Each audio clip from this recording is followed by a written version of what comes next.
when we hear the word enemy. Our minds instinctively conjure images of conflict, arguments, confrontation, maybe even revenge. But let me reframe the idea for you. An enemy isn't always a person. An enemy can be a belief, a doubt, a fear, or even a limitation. And when it is a person, the goal isn't to conquer them. The real power lies in making the need for a battle disappear altogether. You don't destroy your enemies by engaging in the same energy they use against you. That's not strength, that's reaction. And reacting gives power away. Instead, you reclaim control when you learn to win without war. Here's the truth. Your greatest victories will never come from defeating someone in public. They'll come from outgrowing them in silence. We've all encountered negativity, people who doubt us, criticize us, gossip about us, or try to pull us down. But if your first instinct is to fight back, you're falling into the trap they set. The moment you respond with hate, ego, or pride, you confirm their power over your peace. But when you walk away, evolve, and allow your results to speak, that's how you destroy them. Let me tell you something powerful. Growth is silent. Evolution doesn't need applause. And success has the final word in conversations you never respond to. What if instead of reacting to an insult, you improved your character? What if instead of chasing validation, you invested in your purpose? What if you stopped proving people wrong and just started living right? Because sometimes the best revenge is simply no longer being affected. Every minute spent in revenge is a minute lost in progress. You don't win by shouting louder. You win by building better. Build a life so solid, their words become whispers. Build a mindset so strong, their attempts to shake you become irrelevant. Build a reputation so honest, their lies can't stick. You destroy enemies without fighting by becoming someone they can no longer reach. Because the person who wins isn't the one who hits back, it's the one who rises above. The world doesn't need more warriors, it needs more leaders. And leadership isn't about crushing opposition. It's about cultivating such clarity, such purpose, such vision that opposition dissolves on its own. So the next time someone tries to provoke you, don't take the bait, step back, breathe, remember who you are. And understand this silence is not weakness. Forgiveness is not surrender. Peace is not passive. They are choices made by those who know they don't need a battlefield to prove they've already won. Pettiness, of T-P-H. You don't destroy your enemies by reacting. You defeat them by outgrowing them. True power is found in your response, not your reaction. Growth, peace, and purpose are the most effective forms of silent revenge. Success neutralizes criticism more powerfully than confrontation ever could. Leadership means elevating yourself so high that conflict becomes unnecessary. You don't destroy your enemies by reacting. You defeat them by outgrowing them. This idea runs counter to everything we've been taught about conflict. From childhood, we're conditioned to respond when provoked. If someone pushes, we're told to push back. If someone insults us, we're expected to defend ourselves. And when someone doubts us, we feel a deep urge to prove them wrong, immediately and loudly. But here's the truth, reacting may feel satisfying in the moment, but it rarely leads to growth. And it certainly doesn't lead to mastery. Reacting keeps you tethered to the same level as the person trying to pull you down. And as long as you're on their level, you're not moving forward. You're not evolving. You're stuck in the cycle. When someone becomes an enemy to you, whether it's through jealousy, resentment, betrayal, or competition, it's easy to believe that defeating them means engaging with them directly.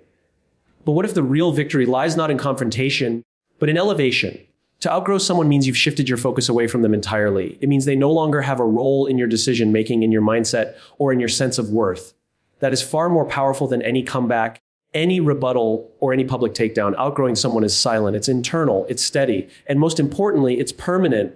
You see, when you react, you're making someone else the center of your story. You're allowing their actions to dictate your next steps. That's not power, that's permission. That's giving them access to your emotions, your focus, and your energy. And the more energy you give them, the less you have for yourself. But when you outgrow them, you are reclaiming all that energy and redirecting it toward becoming better, stronger, wiser. You begin to build a version of yourself that no longer needs to explain, defend, or retaliate. You've moved to a place where their voice is no longer loud, their actions no longer relevant, and their presence no longer threatening. Let's take a real example. Imagine someone in your life who constantly criticizes your efforts. They question your every move, spread doubt about your abilities, maybe even go out of their way to sabotage your success. If you react, you step into a battle, you argue, you try to expose them. You waste hours crafting the perfect response, proving them wrong, making sure others see their faults. But if you outgrow them, your attention shifts entirely. Instead of lowering yourself to fight, you rise to focus. You work on your craft. You surround yourself with people who elevate you. You let your consistency speak so clearly that there is no need for commentary. One day, that person will look at you and realize they no longer have access to you. That is a defeat far more profound than anything you could have said or done to retaliate. Outgrowing someone doesn't mean pretending they don't exist. It means refusing to let them control your growth. It's choosing to let go of the need for validation. It's choosing not to let your life become a stage for petty battles. It's understanding that your potential is too valuable to waste on emotional warfare. And the most powerful thing about this approach is that it transforms you in the process. Every time you choose not to react, you reinforce your emotional discipline. Every time you take the high road, you strengthen your character. Every time you invest in growth, instead of grudges, you gain momentum toward the life you're actually meant to live. There's a difference between winning and evolving. Winning means you prove someone wrong. Evolving means you no longer need to. And ironically, when you evolve, you win in a way that can't be contested because those who tried to stop you now find themselves irrelevant, not because you destroyed them, but because you simply moved on. And that's the kind of defeat no enemy can prepare for. So if you really want to destroy your enemies, don't fight them. Outgrow them. Let your silence be your strength. Let your progress be your answer. And let your evolution be the reason they no longer matter. True power is found in your response, not your reaction. This might seem like a small shift in language, but the difference between responding and reacting is the difference between control and chaos. A reaction is immediate. It's emotional. It's driven by ego, fear, or pride. It happens in the heat of the moment and is often regretted later. A response, on the other hand, is measured. It's thoughtful. It's grounded in clarity and intention. It comes from a place of strength, not insecurity. And the more powerful you become internally, the more you learn to respond instead of react. When someone challenges you, insults you, betrays you, or disrespects you, your initial instinct is to fire back. That's human nature. We feel hurt, and the quickest way to regain a sense of control is to strike back. But that kind of control is superficial. It may silence someone temporarily, but it often escalates the situation. It keeps the conflict alive and ensures that both people stay entangled in negativity. Reaction is about winning the moment. Response is about winning the long game. Think about the people you admire most: leaders, mentors, visionaries. They don't get dragged into petty arguments. They don't rush to defend themselves every time someone questions them. They don't let the energy of others dictate their behavior. Why? Because they've cultivated emotional discipline. They know that reacting makes you predictable and easy to manipulate. Responding, on the other hand, makes you unshakable. It gives you the upper hand, not by overpowering others, but by remaining unmoved by their tactics. Responding requires presence. It requires the ability to pause, observe, and choose your next move based on purpose, not pressure. It means not letting someone else's behavior lower your standards. It means not letting your emotions speak on your behalf. The moment you step back and take control of how you handle a situation, you shift the power dynamic entirely. You're no longer dancing to their rhythm. You're setting your own pace, on your own terms. In relationships and work, in public life, this principle is transformative. Imagine a colleague throws you under the bus in a meeting. You feel the sting of betrayal. Your ego screams at you to react, to call them out, defend your reputation, maybe even embarrass them back. But what if you paused instead? What if you allowed the moment to breathe? What if you responded with calm, with evidence, with class? In doing so, you not only preserve your dignity, you expose theirs. You reveal maturity, composure, and trust in your own integrity. This doesn't mean you stay silent forever. Responding doesn't mean suppressing the truth or avoiding confrontation. It simply means choosing the right time, the right words, and the right state of mind. You're not avoiding conflict, you're mastering it. You're deciding when and how to engage instead of being pulled into someone else's chaos. One of the greatest forms of power is emotional control. When people can't predict your reactions, they can't control your actions. And when you're no longer easily triggered, you become a more focused, more strategic, and ultimately more effective human being. You start to realize that not every insult deserves a reply. Not every challenge requires a fight. Not every attack needs a counterattack. Some things are better handled with silence, distance, or time. And some situations lose all their power the moment you choose not to react. It's easy to lash out. It's harder to rise above. It's easy to make a scene. It's harder to make an impact. But those who rise above eventually earn respect, not because they dominate others, but because they demonstrate mastery over themselves. People watch how you carry yourself when you're under pressure. They notice if you're quick to anger or if you're able to keep your cool. And over time, the ones who respond with calm clarity earn more trust, more influence, and more peace. Power isn't loud. It's not impulsive. It doesn't need to prove anything. Real power is quiet, intentional, and rooted in self-awareness. It's the ability to choose your path even when others try to push you off course. So the next time someone tries to get a reaction out of you, remember this: your response is your power. And in that pause, you don't just take control of the situation, you take control of your life. Growth, peace, and purpose are the most effective forms of silent revenge. It sounds almost paradoxical. We're used to thinking of revenge as something loud, aggressive, and visible, something that leaves a mark on the person who wronged us. But in reality, the most powerful form of revenge doesn't come from trying to hurt someone back. It comes from living so well, so fully, and so intentionally that those who tried to break you are forced to witness your evolution in silence. That is what makes it powerful. It doesn't come from a place of anger. It comes from a place of transformation. When someone wrongs us, we often feel a deep need for closure. We want them to admit they were wrong. We want them to feel what they made us feel. We want the world to see that they failed to stop us. But here's the truth most people miss: the need for revenge keeps you tethered to their actions. It keeps you emotionally tied to someone who no longer deserves your attention. That is not growth, that's stagnation in disguise. Real growth happens when you stop trying to change how they see you and start focusing on becoming who you are meant to be. Peace is a form of revenge that confuses your enemies. They expect you to be bitter. They expect you to lash out. They expect you to fall apart. But when you show up with calm, with composure, and with confidence, it unsettles them. It tells them they didn't win. Peace says, I am not what you did to me. I am what I chose to become after it. There's a deep kind of dignity in that, a kind of revenge that doesn't attack but outlasts. People who tried to disturb your peace don't know what to do when you protect it. When you don't flinch, when you don't retaliate, when you simply keep building your life, they are left powerless. Purpose is perhaps the sharpest blade in this silent battle. Because when you live with purpose, you stop wasting time. You stop being distracted by drama. You stop allowing small people to shrink your vision. Purpose clarifies your direction. It reminds you that you don't have time to fight small battles, that your energy is too valuable to be spent on resentment, that your mind was built to create, to serve, to lead, not to retaliate. And what happens next is almost poetic. While they're still watching you, you're already outgrowing them. You're already moving towards something bigger. They wanted to slow you down. Instead, they became irrelevant to your journey. Silent revenge doesn't seek to hurt, it seeks to evolve. It's not about humiliation, but transformation. When you operate with growth, peace, and purpose, you shift the narrative entirely. You're no longer playing their game. You're writing your own. You're no longer trapped in what they did. You're building something they can't reach. And the irony is they will see it. They'll see your progress, your strength, your resilience. They'll see that their efforts to break you only built you. And that realization, without a single word spoken, is the loudest message you'll ever send. There's something deeply powerful about walking past someone who once tried to destroy you with your head held high and your heart at ease. Not because you want to fight, but because you outgrew the war. Because you chose to become better instead of bitter. Because you didn't lower yourself, you elevated your life. That's not just revenge, that's redemption. And the beauty of this approach is that it benefits you in the long run. Holding on to revenge poisons your growth. It traps you in negativity and delays your healing. But growth, peace, and purpose, those are healing forces. They lift you out of the past and into your potential. They allow you to live fully, love freely, and lead powerfully. And in doing so, they naturally dismantle the influence of those who tried to hold you back. So while others are busy plotting their next move, trying to provoke, trying to tear down, you'll be too focused on building, too focused on growing, too focused on becoming. And that's how you win without fighting. That's how you destroy your enemies without even speaking their name. Because one day they'll look for you in the place they left you, but you'll be somewhere far ahead, unreachable, untouchable, and undeniably victorious. Success neutralizes criticism more powerfully than confrontation ever could. It has a way of turning noise into silence, opposition into irrelevance, and judgment into motivation. While arguments, rebuttals, and public defense may feel like immediate victories, they often feed the conflict, keeping it alive and breathing. But success, true, consistent, undeniable success, has a finality to it. It closes conversations. It answers questions. It renders critics speechless not through words, but through results. When people criticize you, their words are often rooted in projection, insecurity, or misunderstanding. Some people will criticize you because they don't understand your vision.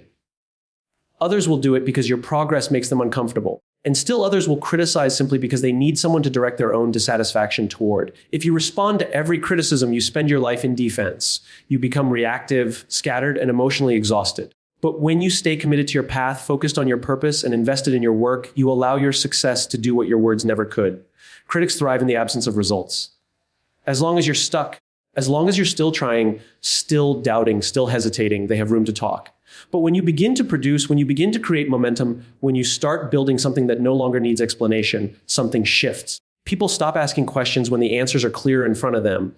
They stop doubting when they see results they can't ignore. Success removes the space that criticism once occupied. It's not just a goal, it's a statement. It says, I kept going, I stayed focused, and now your opinion no longer matters. What makes success such an effective response is that it doesn't require your attention to be diverted.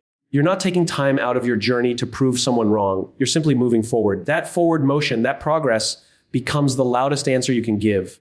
And there's something deeply satisfying about knowing that your work, your discipline, and your consistency have spoken for you, not through a single clever comeback or public win, but through undeniable transformation.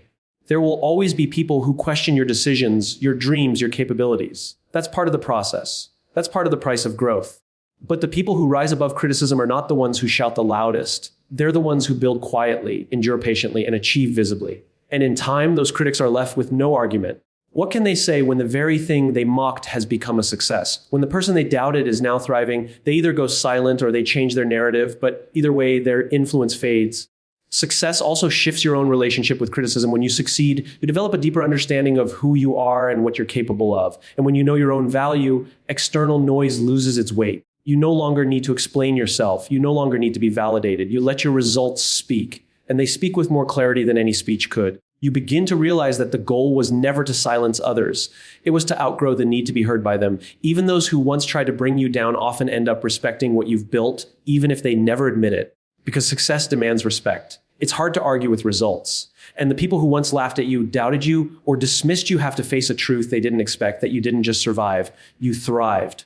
That their words didn't destroy you, they drove you. That while they were watching and talking, you were working and building. And now the very success they said was impossible is standing right in front of them. That's the kind of victory that leaves no room for retaliation. It doesn't require revenge. It doesn't need to be announced. It just needs to be lived. And the beauty of it is that you didn't have to lower yourself to win.